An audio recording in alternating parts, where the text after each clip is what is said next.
Shot of downtown Toronto on this Wednesday. Good morning, Toronto. Good morning, Canada. This is Breakfast Television. My name is Sid Seixeiro. Canadian Black history is something that isn't typically covered in school. Incredibly so, but it's the truth. So in honor of Black History Month, author Yolanda Marshall is here to highlight a prominent Black Canadian in history. We're doing it every week this month. Yolanda, welcome back to the show. Good morning. Good morning. It's great to be back. Great to see you again. You are an author, so the historical figure we're talking about this week should carry great significance, not only for you, but for a lot of people in this country. Talk about Marianne Shad. Why should we know her? Now, Marianne Shad is one of the first Black newspaper publisher in North America, and that includes Canada. She was an anti-slavery activist, a teacher, editor, lawyer, and feminist. She devoted her entire life to enhancing the living standards of everyone. And she is honored in Canada as a person of historic significance. Shad was an outspoken advocate for women's rights.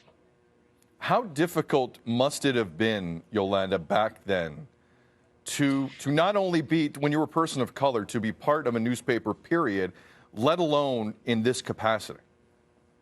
It was quite difficult, but she was a tough woman and very confident.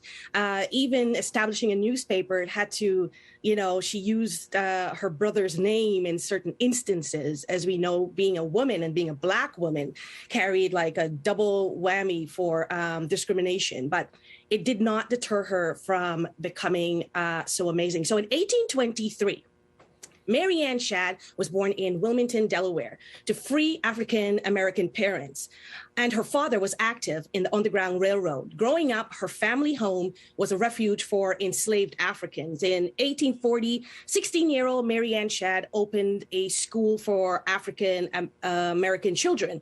In 1849, Marianne Shad published a 12-page pamphlet where she echoed her father's belief on the importance of education, hard work, and encouraged Blacks to take the initiative in anti-slavery reform. In 1851, Shad and her brother Isaac and many other African Americans immigrated from the United States to Canada, believing Canada offered safer and better opportunities.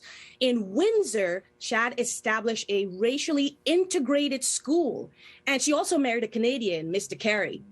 In 1853, Shad founded the Provincial Freeman, a weekly newspaper first published in Windsor, then in Toronto and Chatham. The newspaper catered to abolitionists in Canada and the U.S.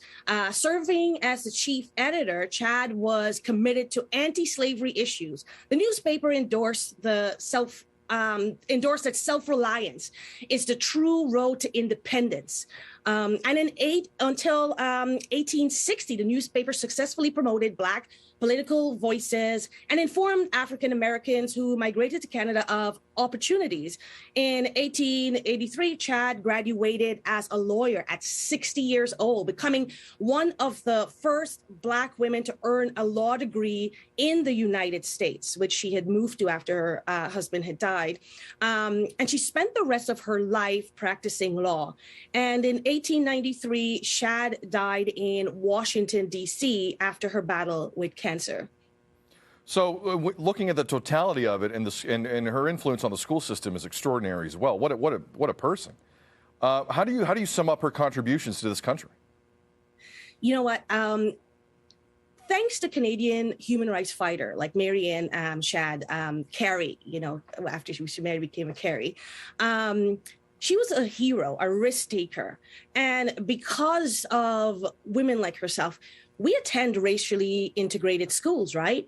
All women, regardless of race, have voting rights, which she fought for, and rights to education. And Black Canadians are continuing to fight against racism and to have their voices heard.